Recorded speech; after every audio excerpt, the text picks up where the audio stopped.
దేశంలోని సుప్రసిద్ధ దివంగత పారిశ్రామికవేత్త రతన్ టాటా వీలునామా వెల్లడైంది. దీని ప్రకారం అతను తన ఆస్తిలో ఎక్కువ భాగాన్ని దానం చేశాడు. ఆయన ఆస్తుల విలువ దాదాపు 3,800 కోట్లు.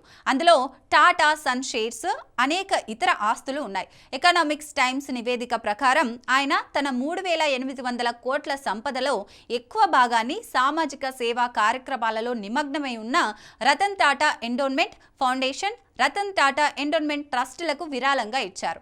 టాటా సన్స్లో రతన్ టాటాకు ఉన్న 70% వాటాను రతన్ టాటా ఎండోన్మెంట్ ఫౌండేషన్కి, మిగిలిన 30% వాటాను రతన్ టాటా ఎండోన్మెంట్ ట్రస్ట్కి ఇచ్చారు. వీలునామా తయారు చేస్తున్నప్పుడు అతను తన కుటుంబం, సన్నిహితులు, పెంపుడు జంతువులను కూడా జాగ్రత్తగా చూసుకున్నారు.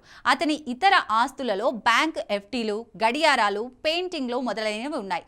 వీటి విలువ దాదాపు 800 కోట్లు. అందులో మూడింట ఒక వంతును అతను తన ఇద్దరు సవతి సోదరిమణులు షిరిన్ జేజోబోయ్, దీనా జేజోబోయ్లకు ఇచ్చాడు.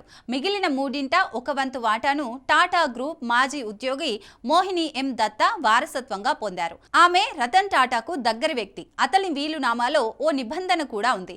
దీని కింద వీలునామాను సవాలు చేస్తే వ్యక్తి వీలునామాలో అతనికి ఇచ్చిన ఆస్తి హక్కులను కోల్పోతాడు. రతన్ టాటా సోదరుడు 82 ఏళ్ల జిమ్మీ నావల్కు జూహు బంగ్లాలో వాటా లభిస్తోంది.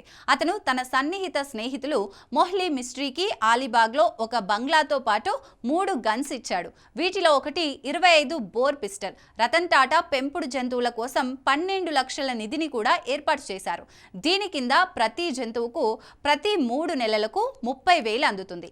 ఇది వాటి నిర్వహణ ఖర్చుల కోసం కేటాయించారు రతన్ టాటా. దీనితో పాటు రతన్ టాటా మేనేజర్, వ్యక్తిగత సహాయకుడు శంతను నాయకుడు, పొరుగున ఉన్న జేక్ మాలెట్ విద్యా రుణాలు కూడా మాఫీ చేశారు. ఈ వీలునామాను అమలు చేయమని బాంబే హైకోర్టులో దరఖాస్తు దాఖలయ్యాయి. కోర్టు ఆమోదించిన తర్వాత ఆస్తి విభజిస్తారు. దీనికి దాదాపు 6 నెలల వరకు సమయం పట్టవచ్చు. ఫిబ్రవరి 23, 2022న తయారు చేసిన ఈ వీలునామాలో 4 కోడిసీలు ఉన్నాయి. అంటే వీలునామా చేసిన తర్వాత దానికి చిన్న మార్పులు చేయాలి. చివరగా చేసిన మార్పులో రతన్ టాటా కొన్ని కంపెనీలలో కొనుగోలు చేసిన షేర్ల గురించి ప్రస్తావిస్తారు. ఇది కాకుండా వీలునామాలో ప్రస్తావించని కొన్ని ఆస్తులున్నాయి. వీటన్నింటినీ Ratan Tata endowment foundation, Ratan Tata endowment trust మధ్య విభజిస్తారు.